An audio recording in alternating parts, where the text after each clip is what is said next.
تو یہ باتیں جو ہے نا یہ اچھی باتیں نہیں ہیں، یہ بچوں کو سکھائیں، اور یہ مثالیں دے کے آپ سکھا سکتے ہیں بچوں کو کہ بھئی دیکھو اللہ تعالیٰ نے جو ہے نا وہ اس طرح کی مثال دی ہے کہ جھگڑا ہوا ہے میاں بیوی کے درمیان اور طلاق تک نوبت آ گئی، یہ طلاق ہو گئی ہے، اللہ تعالیٰ کہہ رہے ہیں کہ یا تو پورا معاف کر دو یا پورا دے دو، تو اللہ تعالیٰ نے کہا کہ فضل اپنے درمیان جو ہے وہ احسان کو نہ بھولو، تو وہ تو جھگڑے والی بات ہے، ہم بہن بھائی جو ہے وہ آپس میں تو ہمارا جھگڑا ہی کوئی نہیں ہے، تو ہمیں تو مزید احسان کرنا چاہیے، ان اللہ بما تعملون بصیر، بے شک اللہ تعالیٰ جو ہے وہ جو تم عمل کرتے ہو ان کو خوب دیکھ رہا ہے۔ اچھا اب یہاں پر میں بتا دوں ایک جو ہے نا حق مہر کی مختلف صورتیں اور مہر مثل۔ پہلی بات یہ ہے کہ متعلقہ عورت کے حق مہر کی ادائیگی کے سلسلے میں شرعی احکام کی روح سے 4 ممکنہ صورتیں بنتی ہیں، 4 ممکنہ صورتیں، 2 صورتیں ہم نے پڑھ لی، یعنی نہ مہر مقرر ہو نہ صحبت ہوئی ہو، یہ پہلی ہم نے کل پڑھی تھی۔ دوسری صورت مہر مقرر ہو چکا ہو مگر صحبت نہ ہوئی ہو، تو ان دونوں صورتوں میں ان دونوں آیات کا ذکر آ چکا ہے۔ تیسرا یہ ہے کہ مہر بھی مقرر ہو اور صحبت بھی ہو چکی ہو، یہ سب سے عام صورت ہے، تو اس صورت میں مہر پورا دینا ہوگا۔ اچھا اب چوتھا کیس کیا ہے کہ مہر مقرر نہ ہوا ہو مگر صحبت ہو چکی ہو، یعنی حق مہر مقرر نہ ہوا ہو لیکن آپس میں میاں بیوی مل چکے ہیں، اس صورت میں مہر مثل ادا کرنا ہوگا، یعنی اتنا مہر جو اس عورت کے قبیلے میں عام رواج ہے اتنا مہر ادا کرنا پڑے گا۔ اچھا اس کی دلیل کیا ہے؟ اس کی دلیل یہ ہے کہ سیدنا علقمہ رضی اللہ تعالیٰ عنہ کہتے ہیں کہ ابن مسعود سے ایسے شخص کے متعلق سوال کیا گیا جس نے کسی عورت سے نکاح کیا، نہ حق مہر مقرر ہوا اور نہ ہی صحبت کر سکا، اس کی وفات ہو گئی، یعنی حق مہر بھی مقرر نہیں ہوا، صحبت بھی نہ کر سکا، وہ اس کی وفات ہو گئی۔ ابن مسعود نے اسے جواب دیا اسے اس کے خاندان کی عورتوں کے مثل مہر دیا جائے، نہ کم نہ زیادہ، اور اس پر عدت بھی ہے اور میراث سے بھی اسے حصہ ملے گا۔ اچھا اب بیوہ کے لیے بھی یہی 4 صورتیں ممکن ہیں مگر اس کے احکام میں اختلاف ہے، جو یہ ہے کہ مہر مقرر ہوا ہو یا نہ ہوا ہو اور مرنے والے خاوند نے صحبت کی ہو یا نہ کی ہو، عورت کو بہرحال پورا مہر ملے گا، اگر مہر مقرر تھا تو اتنا ملے گا، اگر مہر مقرر نہیں ہوا تھا تو مہر مثل ملے گا، اور اس کی دلیل میں نے آپ کو بتا دی ہے کہ سیدنا علقمہ والی حدیث جو ہے وہ اس کی جو ہے نا وہ دلیل ہے۔ اچھا اب آگے یہ طلاق کے مسائل بیان ہو رہے ہیں، اور ایک دم سے کیا ہوا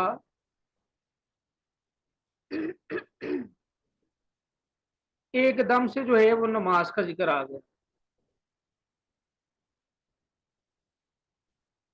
حافظو حفاظت کرو اللہ صلوات نمازوں کی، بس صلاۃ الوسطی اور درمیانی نماز کی۔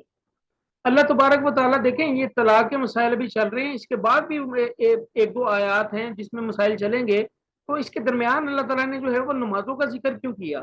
دیکھیں یہ مسائل ایسے ہیں جس میں جو ہے نا تقوی کی بڑی ضرورت ہوتی ہے، اور تقوی بندے کو تب ملتا ہے جب بندہ اللہ کے قریب ہو، اور اللہ کے قریب بندہ تب ہوتا ہے جب بندہ جو ہے وہ نوافل زیادہ سے زیادہ پڑھے، فرض تو پڑھنے ہی پڑھنے ہیں، نفل نماز زیادہ سے زیادہ، جتنا زیادہ نفل بندہ پڑھے گا نا اللہ تعالیٰ کے اتنا ہی زیادہ قریب ہوگا، یاد رکھیے گا۔ تو جب اللہ کے قریب ہوگا تو تقوی ہوگا تو یہ جتنے بھی احکامات اللہ تعالیٰ نے دیے ہوئے ہیں ان پر عمل کرنا انسان کے لیے آسان ہوگا، شاید اس لیے اللہ تعالیٰ نے جو ہے وہ نماز کا جو ہے وہ یہاں پر ذکر کر دیا کہ اپنی نمازوں کی حفاظت کرو، اور خصوصاً درمیانی نماز کی حفاظت کے لیے کہا گیا۔ تب درمیانی نماز کیا ہے وہ بھی سن لیں، یہ عصر کی نماز ہے درمیانی نماز۔ رسول اللہ صلی اللہ علیہ وسلم نے خندق کے دن فرمایا کہ ان کافروں نے مجھے درمیانی نماز نہ پڑھنے دی حتیٰ کہ سورج غروب ہو گیا، اللہ ان کی قبروں اور گھروں کو آگ سے بھر دے۔ تو اسی طرح جو ہے وہ ایک اور روایت ہے کہ صلاۃ وسطیٰ جو ہے وہ نماز عصر ہے، یہ ترمذی کی روایت ہے، پہلی روایت بخاری کی تھی۔ اسی طرح بخاری کی ایک اور روایت ہے کہ سیدنا عبداللہ بن عمر کہتے ہیں کہ آپ صلی اللہ علیہ وسلم نے فرمایا کہ جس کی عصر کی نماز قضا ہو گئی اس کا گھر بار مال و اسباب سب لٹ گیا. یعنی ایسے ہی ہے کہ اس کا گھر بھی لٹ گیا, مال و اسباب بھی لٹ گیا, سب کچھ لٹ گیا. صرف کیا کہ جب اگر اس کی عصر کی نماز قضا ہو جائے, چھوڑنے کی بات نہیں کی جا رہی, وہ تو خیر بعد میں پڑھ لے گا, لیکن قضا کی بات کی جا رہی ہے. اور آگے نماز میں کرنا کیا ہے ہم نے, وقوموا اور تم سب کھڑے رہو, قیام کرو, للہ اللہ کے لیے, قانتین فرما بردار ہو کر. اللہ تعالیٰ کے سامنے جو ہے وہ با ادب ہو کے جو ہے وہ ہم نے قیام کرنا ہے. یعنی عاجزی کے ساتھ, ادب کے ساتھ کھڑے ہونا ہے, فضول قسم کی حرکتیں نہیں کرنی. بعض گدی ہوتا ہے کہ ہم نماز شروع کرتے ہیں نا تو فوراً ہی خیال آتا ہے کہ سر میں خارش ہو رہی ہے, ہاتھ میں خارش ہو رہی ہے, دوپٹہ ٹھیک نہیں ہے, کپڑے ٹھیک نہیں ہیں, کپڑے سیدھے کرنا شروع کر دیتے ہیں. تو اس طرح کی باتوں سے جو ہے وہ پرہیز کرنا ہے, کیونکہ اللہ تبارک و تعالیٰ کی ذات ایسی ذات ہے کہ اس کے سامنے ادب کے ساتھ جو ہے وہ کھڑے ہونا ضروری ہے. ہماری ٹیچرس کیا کرتی ہیں, کہتی ہیں استاد کے سامنے آپ لوگ کھڑے ہوتے ہو بڑے ادب سے, کہیں کھجلی نہیں کرتے, سیدھے کھڑے رہتے ہو, ٹینشن ہو کر استاد کے سامنے اس طرح کھڑے ہوتے تو اللہ کے سامنے تو تمہیں اس سے زیادہ کرنا چاہیے. جی بالکل صحیح کہا آپ کی استانی نے, میں ان کو جو ہے وہ سلوٹ کرتا ہوں, اچھی بات بتائی انہوں نے آپ کو. تو آگے کیا ہے, فَإِن فَإِن پھر اگر خفتم تم خوف کی حالت میں ہو, فَرِجَالًا پس پیدل, اور رکبانن یا سوار. یعنی اللہ تبارک و تعالیٰ فرما رہے ہیں یہاں پر کہ نماز جو ہے اس کو نہیں چھوڑنا. اگر تم خوف کی حالت میں ہو تو اس حالت میں بھی جو ہے وہ نماز کو نہیں چھوڑنا. خوف کی حالت کیا ہے, وہ جنگ کی حالت ہوتی ہے. تو جنگ کے میدان جنگ میں بھی جو ہے وہ نماز نہیں چھوڑنی, چاہے تم جو ہے وہ پیدل ہو, چاہے جو ہے وہ تم سوار ہو, تو نماز نہیں چھوڑنی. تو خوف کی حالت میں نماز جو ہے وہ اس کا طریقہ کار کچھ یوں ہوتا ہے کہ امام جو ہے نا وہ آگے نماز شروع کرتا ہے, مسلمانوں کا ایک گروہ جو ہے وہ لڑائی میں مصروف رہتا ہے, دوسرا گروہ جو ہے وہ امام کے ساتھ پیچھے مقتدی بن جاتا ہے. امام ایک رکعت جب پوری کر لیتا ہے نا تو پیچھے والے مقتدی لڑائی میں چلے جاتے ہیں, جو لڑنے والے ہوتے ہیں وہ امام کے ساتھ آگے مل جاتے ہیں. اس طرح 2 رکعتیں جو ہے وہ مکمل کرتے ہیں. تو پیدل ہو یا سوار ہو, اللہ کی جو اللہ کا ذکر جو ہے وہ تم نے کرنا ہی کرنا ہے. اچھا, اب ایک اور میں آپ کو بتا دوں کہ وہ یہ جو ہم نے پڑھا نا وقوموا للہ قانتین, کہ اللہ تعالیٰ کے سامنے کھڑے رہو ادب و نیاز کے ساتھ. صحیح مسلم کی روایت ہے, سیدنا جابر بن سمرہ کہتے ہیں کہ ہم رسول اللہ صلی اللہ علیہ وسلم کے ہمراہ نماز پڑھتے تو نماز کے آخر میں دائیں بائیں السلام علیکم ورحمۃ اللہ کہتے ہوئے ہاتھ سے اشارہ بھی کرتے تھے.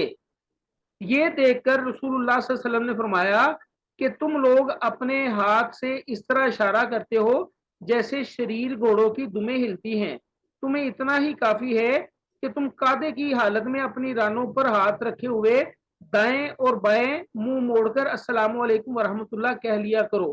یہ مسلم کی روایت ہے, اور میں نے شاید آپ کو پہلے بتایا بھی تھا کہ یہ روایت جو ہے نا کوٹ کی جاتی ہے رفع دین کے متعلق, کہ جی نماز میں رفع دین نہ کرو جی, شریر کو رو کی دموں کی طرح جو ہے وہ ہاتھ نہ ہلاؤ.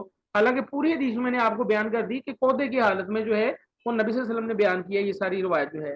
اچھا, اب کچھ جو ہے نا نماز کے کچھ مسائل چھوڑ لیں کہ نماز کے دوران جو ہے وہ کون کون سے کام کرنا جائز یا ضروری ہیں. اچھا, اگر گرمی کی وجہ سے زمین تپ رہی ہو تو نمازی اپنی سجدے کی جگہ پر کپڑا بچھا سکتا ہے, بخاری کی روایت ہے. ایک اور بڑی اہم روایت سن لیں تو یہ ذرا غور سے سنیے گا, کیونکہ نا عموماً یہ ہوتا یہ کہ ہم جو ہے نا وہ نماز پڑھتے ہیں اور کہتے ہیں کہ پتہ نہیں ہم کیا کر رہے ہیں. یہ سیدنا عائشہ رضی اللہ تعالی عنہا فرماتی ہیں کہ رات کے وقت جب آپ صلی اللہ علیہ وسلم نماز پڑھتے اور میں اپنے پاؤں لمبے کیے ہوئے ہوتی تو سجدے کے وقت آپ صلی اللہ علیہ وسلم مجھے ہاتھ لگاتے تو میں پاؤں سمیٹ لیتی, پھر جب آپ صلی اللہ علیہ وسلم کھڑے ہو جاتے تو میں پاؤں لمبے کر لیتی. بخاری کی حدیث ہے. یعنی نبی صلی اللہ علیہ وسلم کا حجرہ اتنا چھوٹا تھا کہ نبی صلی اللہ علیہ وسلم نماز جو ہے وہ شروع کر لیا کرتے تھے. حضرت عائشہ کے پاؤں آگے ہی ہوتے تھے, لیکن جب نبی صلی اللہ علیہ وسلم سجدے میں جاتے تو عائشہ کے پاؤں کو ہلا دیتے, حضرت عائشہ اپنے پاؤں سمیٹ لیتی, نبی صلی اللہ علیہ وسلم سجدہ کر لیتے, سجدے سے جب اٹھ جاتے تو حضرت عائشہ پھر اپنے پاؤں جو ہے وہ سیدھے کر لیا کرتی تھی. یعنی اتنی گنجائش ہوتی ہے نماز میں, کوئی ایسے مسئلے والی بات نہیں ہے. اچھا, اور ایک اور بات, اگر نفلی نماز کے دوران والد یا والدہ پکارے تو نماز توڑ کر بھی ان کی بات سننا چاہیے. تو یہ بھی جو ہے نا نماز کے مسائل میں سے ہے، لیکن یہ نفلی نماز کے متعلق ہے. جی یہ ہو گیا جی. ہاں رکبان تک ہوا. فائزہ امین تم، فائزہ پھر جب امین تم امن کی حالت میں ہو جاؤ، بے خوف ہو جاؤ، فذکروا اللہ تو تم سب ذکر کرو اللہ تعالیٰ کا، کما علمکم جیسے کہ اس نے تمہیں سکھایا ہے، ما لم تکونوا تعلمون جو تم سب نہیں جانتے تھے. تو اللہ تعالیٰ فرما رہے ہیں کہ جب جو ہے وہ خوف کی حالت ختم ہوگی یا تم امن کی حالت میں آ چکی ہو تو اللہ کا ذکر اسی طرح کرو جیسے کہ تمہیں سکھایا گیا ہے. یعنی اب جو ہے وہ خوف والی نماز نہیں ہے، بلکہ جس طرح عام نماز پڑھی جاتی ہے اس طرح نماز پڑھو. اچھا ایک اور روایت جو ہے وہ یہاں مجھے ابھی مل نہیں رہی، لیکن وہ میرے ذہن میں کچھ آ رہی ہے اس طرح کہ جو ہے نا وہ ایک صحابی جو ہے ایک صحابی جو ہے نا وہ حالت خوف میں تھے، یعنی جنگ کی حالت میں تھے. تو صحابی نے جو ہے وہ اپنے گھوڑے کی لگاموں کو ہاتھ میں سنبھالے رکھا تھا اور نماز پڑھ رہے تھے. گھوڑے کی لگام پکڑی ہوئی تھی اور نماز پڑھ رہے تھے. اچھا اب جب گھوڑا لگام کھینچنے لگا تو اس گھوڑا پیچھے کی طرف آ رہا تھا ایسا ایسا. تو یہ دیکھ کر ایک شخص کہنے لگا کہ یا اللہ بوڑھے کا ستیہ ناش کر، یعنی کہو جی نماز پڑھ رہا ہے، گھوڑے اتنے بیٹھا ہے تے گھوڑے نو پیچھے بھی دھکیلدا پیا ہے. تو جب یہ ابو برزہ یہ صحابی رسول ہے نماز سے فارغ ہوئے تو اس شخص سے کہا کہ میں نے تمہاری بات سن لی ہے، میں نے رسول اللہ صلی اللہ علیہ وسلم کے ہمراہ 7-8 جہاد کیے ہیں اور میں نے دیکھا کہ آپ صلی اللہ علیہ وسلم لوگوں پر آسانی کیا کرتے تھے، اور مجھے یہ اچھا معلوم ہوا کہ میں اپنا گھوڑا ساتھ لے کر لوٹوں، نہ کہ اس کو چھوڑ دوں کہ وہ جہاں چاہے چلا جائے اور میں مصیبت میں پڑ جاؤں. یعنی نماز پڑھ رہے ہیں اور گھوڑے کی لگام بھی پکڑی ہوئی ہے اور گھوڑا ایسے ایسے پیچھے ہو رہا ہے. تو اب جو ہے وہ اللہ کے رسول ہمیشہ جو ہے وہ دو راستے اگر ہوتے تھے نا، ایک آسانی والا راستہ ایک مشکل راستہ، تو نبی صلی اللہ علیہ وسلم جو ہے وہ آسانی والا راستہ جو ہے وہ تلاش کیا کرتے تھے.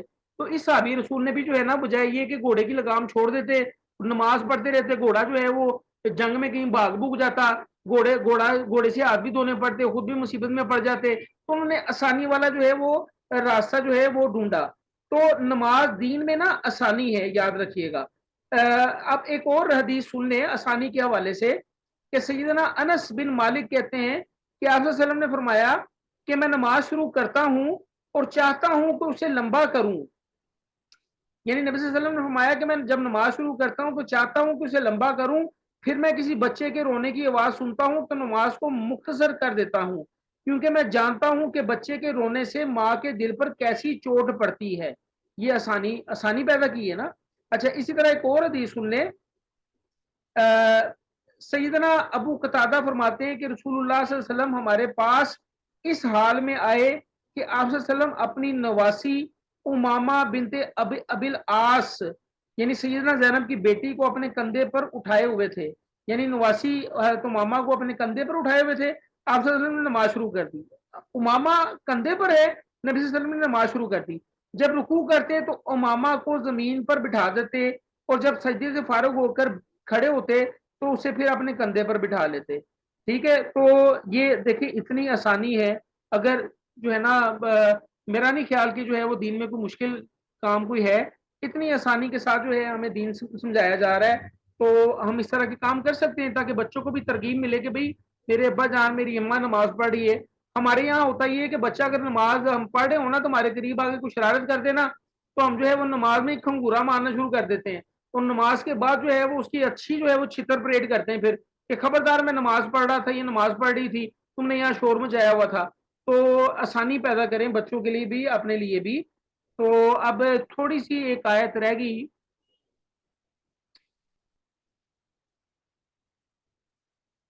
جی نازش. والذین اور وہ لوگ جو یتوفون فوت ہو جائیں منکم تم میں سے، ویذرون ازواجا اور وہ چھوڑ جائیں اپنی بیویاں، وصیتاً وصیت کر دیں لازواجہم اپنی بیویوں کے حق میں، متاعن فائدہ پہنچانا ہے، الی الحول 1 سال تک، غیرہ نہیں خراجن نکالنا. یعنی تم میں سے اگر کوئی فوت ہو جائے اور اپنی بیویاں چھوڑ جائیں